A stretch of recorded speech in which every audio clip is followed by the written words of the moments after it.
Morbidly Beautiful presents a horror interview podcast hosted by Brody Hubbard. You have entered the chamber. Welcome back to The Chamber on the Morbidly Beautiful Podcast Network. I'm your host, Brody Hubbard. Always grateful to Lil Boudang for that theme music, Itching for the Blood. This week, entering the chamber, my friend Miss Callie Marie. She is Best of Phoenix 2023 Best Artist. She came from the Tom Savini School. She made it all the way to the WWE and lots of other projects that she will talk about today. Check out some of her art. And if you're listening to the podcast instead of watching the YouTube video, let me describe what we're looking at. This is Miss Callie Marie and Bill Mosley, and they're holding up sneakers that she painted Otis from House of a Thousand Corpses and Chop Top from Texas Chainsaw Massacre 2 on. And Bill was actually wearing these very shoes one of the times I ran into him. Here is some great Ghostface and Drew Barrymore art from Scream 1. Here's Linnea Quigley on a purse from Night of the Demons. I'm turning the frame sideways here so you can see all of this Nightmare on Elm Street Part 3 skateboard.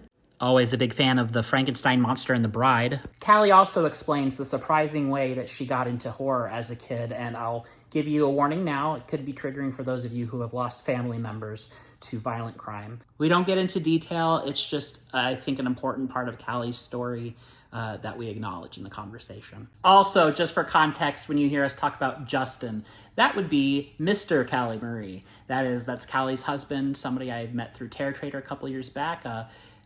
Lots of good friends between us that get mentioned here and there. So when in doubt, just assume it's a buddy of ours from the Arizona horror community.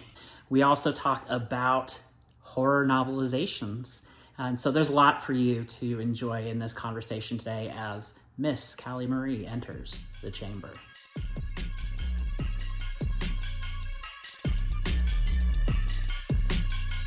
Callie, you are Phoenix's Best of 2023 Artist. That's what that little guy over there says. Yeah. Pretty awesome, right? Yes. She's pointing at the certificate that from my former employer many years ago, Phoenix Magazine I worked for. That's awesome. So when you found that out, as not only a woman in a male-dominated industry, but particularly a horror-focused illustrator, how did that feel? Like, what was the impact of, oh, I'm considered the best? Like, the craziest thing is, like, I kept looking and looking because it's like, okay, the magazine's coming out. Like, I didn't hear from anybody about anything. So I was like, my first year ever nominated for it. First year in Phoenix, never once did I think, okay, I'd actually like win this. The guy who won the last 4 years, I fully expected to continue to win. So when I looked, and I think it was actually just right on the website because I was getting impatient of trying to find the magazine. And like my name was right there. I took a screenshot of it and poor Justin, I sent it to my mother first. Justin was at work. He wouldn't have been able to see it right away anyway. But I sent it to my mom and she's like, you sure that's not a fluke? I was like, what? She's like, well, I mean, like, think about it. Like, it's the 5th largest city in the United States and it's a southwestern area. And, like you're new out there. Like, are you sure? I'm like, Donna, just say congratulations and let's move on.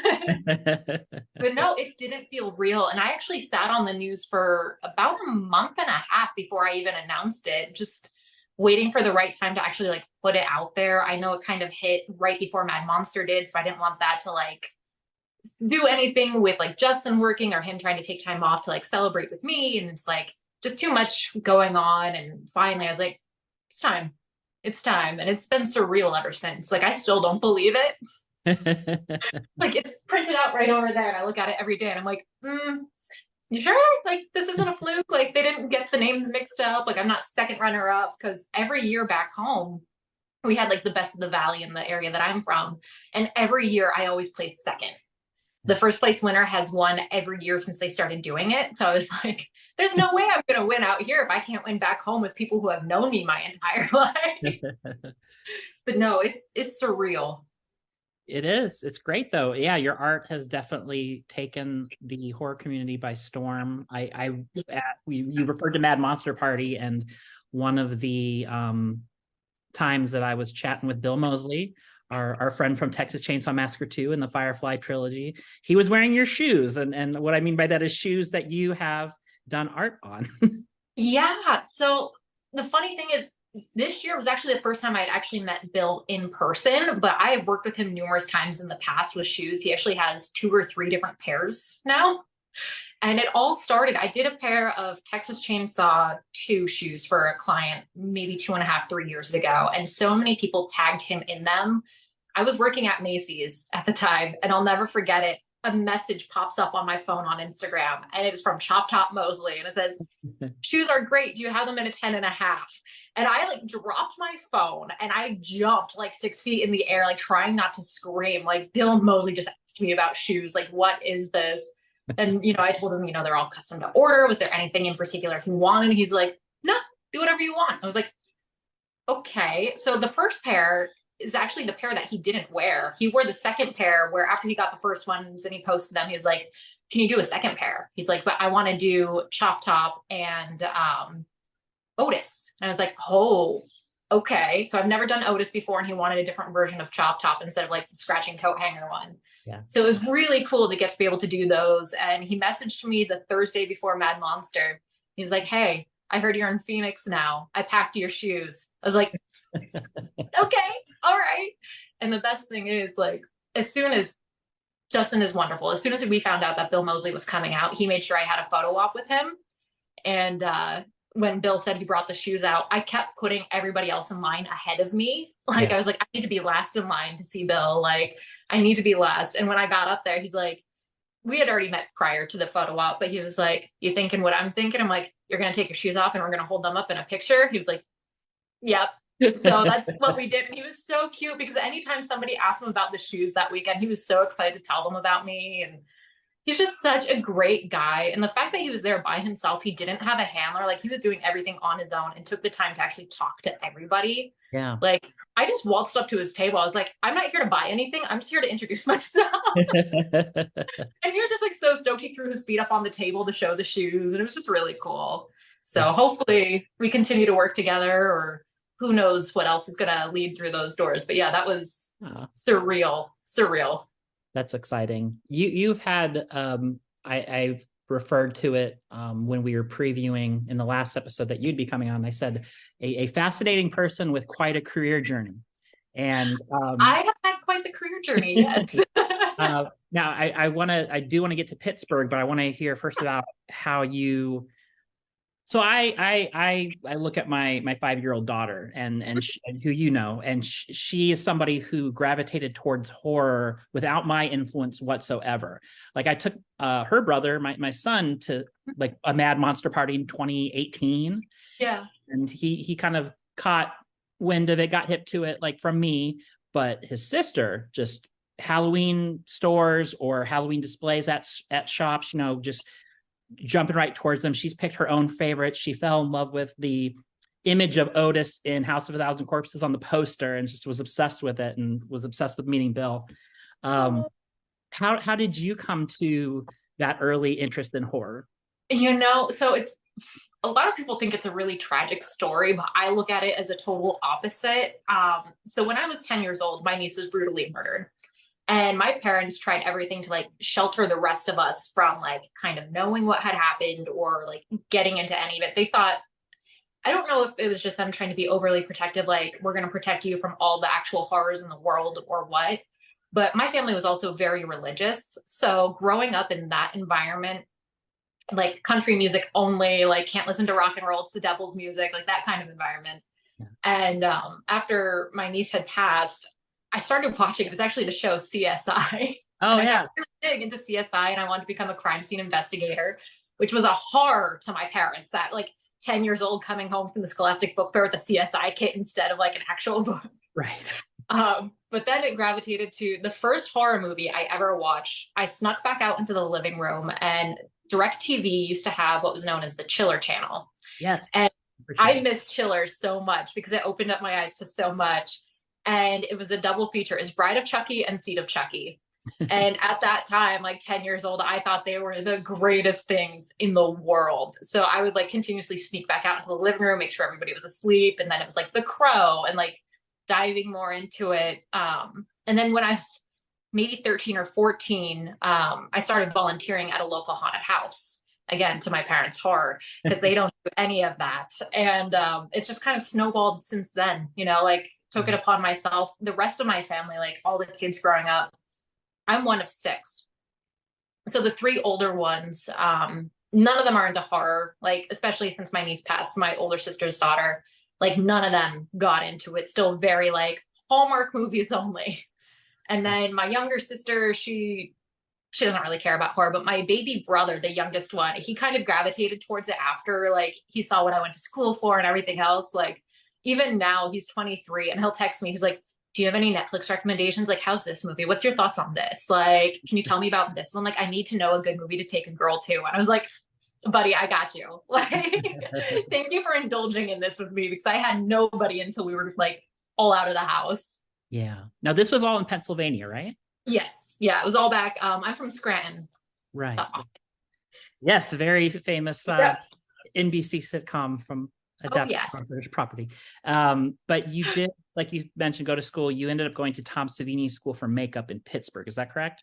That is correct. And it's funny because I originally, senior year of high school, I took my AP art class. So I had art credit going into colleges, and my parents and I toured a few fine art schools. And the one that stuck out the most, there was one outside of Lancaster, Pennsylvania. And they told me my style was too dark and macabre and they would not accept me.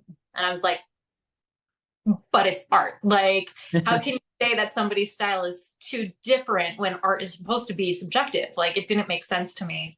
And at that point, I had been volunteering with the haunted house that I worked at for probably close to 10 years. And I was their lead special effects girl. Like, I did all their makeup. I helped with the set design, the props, everything. And it really was, it was a mixture of the owner, James, and my AP art teacher in high school, who I really do owe him a lot, because he just let me do whatever I wanted. Like, he never like let me stick to the rules with projects. He's like, you want to do your own thing, cover in blood, go for it. Like, you do you, kid. And he was super supportive, but they both suggested I look into something special effects wise. Yeah. And really, no special effects school offers a degree. Tom Savini School was the only one. So, you know, a month later, my parents and I drive the 5 hours out to Pittsburgh. Actually, a small town outside of Pittsburgh. It's called Monessen. It's only a 2-mile long town, itty bitty. There's 14 churches in 2 miles. Just a very loud Sunday crowd there. Yeah, it sounds like the East Valley a little bit. A little bit. Of Arizona. No, we went out there and we were just blown away. Like, the entire school itself was just all built by the students. You know, like all the facades on the walls were just hand built by the students and the teachers, and talking to them about like my work and, you know, just like what I was interested in. And at that point I was like, okay, I'm going to apply. Sent in the application, sent in some scholarship stuff, ended up winning a scholarship that covered a quarter of my tuition through them. And it's just kind of snowballed since there. And like the whole experience at that school was, it feels like a weird fever dream.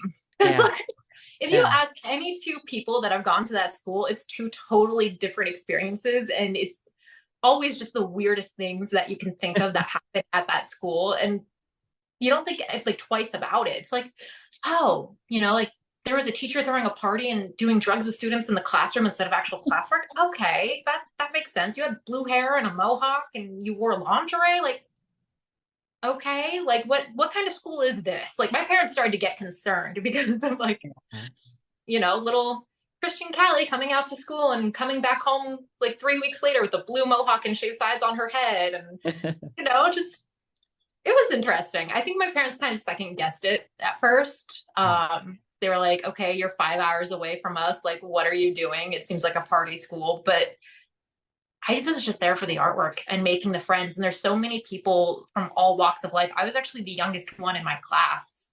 Most everybody else was in their 30s or 40s. Okay. So going in at 18 and not many kids under 25, like, it was a totally different environment. And honestly, I learned a lot just like being there and like being thrown into all of this. You know, I've had on-set experience with it. At one time I ended up befriending, he was my neighbor up the road from me, but he's Tom Savini's like right hand man. Like they co-own the shop together and everything now. And Cartman was like, hey, I need you to come down to the school and just bring some powder and just like look decent. I was like, okay. He's like, yeah, I just need you to powder some faces for like a thing that we're doing. It's like, okay, that's a little weird. Like, I walk into the room and it's Doug Bradley sitting in the chair that needed his head powdered because he was doing an interview for the Smoke and Mirrors Tom Savini documentary. And I was like, you could have warned me. Like, you couldn't have told me that I was getting into this ahead of time. But Right. no, never. You got some opportunities from that school, I think, just not only with your networking and the fact that you were doing there, right? So there's been a lot, like I credit a lot to that school because I really pushed myself creatively with trying to think outside of the box of what other people were doing. One in particular, I mean, I've worked with Tom and Cartman off and on since I've left the school. Anytime I needed work, he'd be like, hey, drive out to Menneson, I got you. So I've had the luxury of working on some masks for Slipknot, the new Corey Taylor mask. I worked with WWE with Eric Redbeard's the Dead Lamb mask from a couple of years ago, and the Triple H crown. Bray Wyatt, who unfortunately we lost as of this recording last week. And this is a Bray Wyatt household. We got to speak with Wyndham during the pandemic beginning on video chat, me and my kids. Oh, Wyndham was so sweet. And I've only met him a handful of times, but my buddy Cartman was like, they were best friends. So like when that happened, my heart shattered for Cartman. You know, I've done a lot of work, which is like random bands like Code Orange. I had the opportunity to do the jacket for the lead singer, and that was like on Knotfest stages around the country and like just big things like that. But also I did a life-size Uncle Fester lamp because I had never seen one before and I wanted to make one. And the Addams family is very near and dear to me. And so that was my project for semester. I made a fiberglass head of Jackie Coogan with the light bulb in the mouth and turned it into a working lamp. And Ripley's Believe It or Not reached out to me and they were like, hey, can you send us some really high-res photos and a little like bio about you? Like we want to put you in next year's book. And at that point, I didn't think anything of it. I was like, yeah, okay, this isn't ever going to get approved. Like it's going to get nixed. And the next thing you know, a couple months later, the book shows up at my parents' house. Like they just sent me a copy of it before it was ever released. And I was like, oh, okay, I'm in here. Like what in the world? You know, and it's things like that. And then just working on the shoes and like the traction that I've gotten from that between like friends of Tom that are like Carolyn Williams who have shared my work and finding Bill Mosley. And it's just a wild network of people that I wouldn't have met unless if I went to that school. That's excellent. There's the illustrations. There are, like you said, you've done kind of some creations. And then of course the adorning shoes, purses, jackets. And if correct me if I'm mistaken, but that's been kind of your main focus since you've been in Arizona. We actually met when I saw you at the local shop, and there you are doing live art, doing the actual painting there. And oh gosh, that was probably last May or June. Like that was a while ago because I was painting out at the Creepcast table, and I remember you and the kids just coming up and like just standing there thinking, man, I should do a story time just sitting here talking to the kids. Like we should have done that. We should have capitalized on that. But yeah, so actually May or October of 2021, I had done my first actual event, like my first vending experience ever. I was still in Pennsylvania at the time. And it was one of those things where it's like, okay, it's only the second one they've ever done in this area. You know, it's a Halloween-based market in a cemetery back home. So I was like, how could you go wrong? It's a historical cemetery. Like, let's do it. And my mom was like, yeah, you know, like if you want to do it, go for it. Like vending spaces were only $50. Like it was absurdly cheap. And I was like, okay, let's see what I can do. And I was working full-time at Macy's. I was the manager of the cosmetics and fragrance department. So I was like 50 hours a week at Macy's and then staying up. My poor mom, she got so stressed out over me staying up all night, every night, like working on things and just drinking energy drinks to like get this done on top of working on just like the little commissions that I did have at the time. And at the market, I sold out of almost everything. And I'll never forget it. My mom looked at me and she's like, you should do this full time. She's like, I think you should take the jump now. Like, if you don't do it now, you know, Macy's will always be waiting for you when you get back. Like, jump. So I remember I still have the video. My manager ended up being away the next day from work, and I had my 2-week notice. So I'm sitting there shaking. I took a video of it, and I actually sent it to Justin at the time because we were just talking and we weren't officially together yet. But like, my hand is shaking, and I just shoved the notice under her door for when she gets back. And I sent her an email copy too because I didn't know how long she'd be gone. She was gone for 10 out of those 14 days. Oh, wow. But yeah, you know, I took the plunge, and October 19th, 2021 was my last day working retail. And I've been doing this full time, just purely on commissions and vending at events. And Justin has been so supportive of me ever since. When I sent him the video of me putting in my 2-week notice, he was like, I was about to say, like, what have you been waiting for? Like, I didn't want to come off his roof, but what are you waiting for? And just having my mom be so supportive, he's always gravitated towards the fact that my mom and I are best friends. And I took her out to celebrate that night, like my last day, like, thanks for pushing me, like, thanks for being at this market with me, even though she doesn't do horror. And she was so out of place in the cemetery. My poor mother, she was out there in a little white hoodie with cropped jeans and little Kate Spade shoes. And she looks so out of place in the sea of goths. And she doesn't know horror. She doesn't even know the Addams Family. She's like, you know, I don't know what any of this stuff is. I just know Callie did it and it's really good. And that's how she would pitch my artwork if I wasn't there. But, you know, Justin left her a 5-minute long voicemail while we were eating dinner, just like voicing his appreciation to her about how much he like appreciates her being my mother and how supportive she is. And, you know, it's just like, it's wild that that's been my life for 2 years now, is just doing this. Yeah. And in that 2 years, you know, from that graveyard to now where there's like, at least, and granted, I've gotten to travel a little bit recently, as far as like, and seeing the scene in Denver, the scene in Dallas, in Las Vegas. And to me, I haven't caught track of such a prolific scene as is existing in Arizona right now. And I want to know your perspective on how is that change or changing? How do you see the current state of like these, you know, independent fairs for art?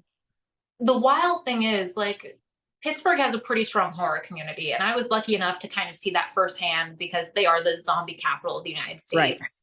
Right. And you know, like working with George Romero and being part of his family for a little bit and seeing that like diehard fandom, especially when they would do like Steel City Con at the Monroeville Mall and everything else, like that was totally like mind-boggling. You know, back in Scranton, we don't have a huge horror community. It's very far and few in between. It's just not really heard of back home. I lived in New Mexico for about 5 years as well in between. And again, I didn't really see much of a horror community out there either. You know, it was, again, Albuquerque's really the only thing in New Mexico to begin with. So it's harder for people to like come out there or have bigger events because there's nothing there. So when we moved out here, Justin came out 2 weeks before I did. I was just finishing up some stuff back home. And I'll never forget it. The day he went to Terror Trader, he FaceTimed me while he was there. Number one, he was so excited to show me the store. And like, I'm sitting there like barefaced, messy hair, like cross-legged on the floor, painting shoes. And he just like pans the camera to Jason. And I was like, I don't even know who this person is. I'm sorry. I look a mess. Like, hi, like, hello. And you know how Justin is. He's very easy to talk to. And he just makes everybody feel like your best friend from the moment that you meet them. And I feel like he had that with Jason from the start. But after he left Terror Trader, he called me and he was like, you're going to love it here. He's like, there is horror up the butt out here. Like, he's like, you don't understand. Like, and he's been all over the world too. Like, he's been in St. Petersburg, Florida, and he's been up in Salem and back in Pennsylvania. And he's never seen it like this either. And it's like, I didn't know what to expect. I was like, oh, it can't be better than Pittsburgh. Like, Pittsburgh had everything. We had Tom Savini and George Romero.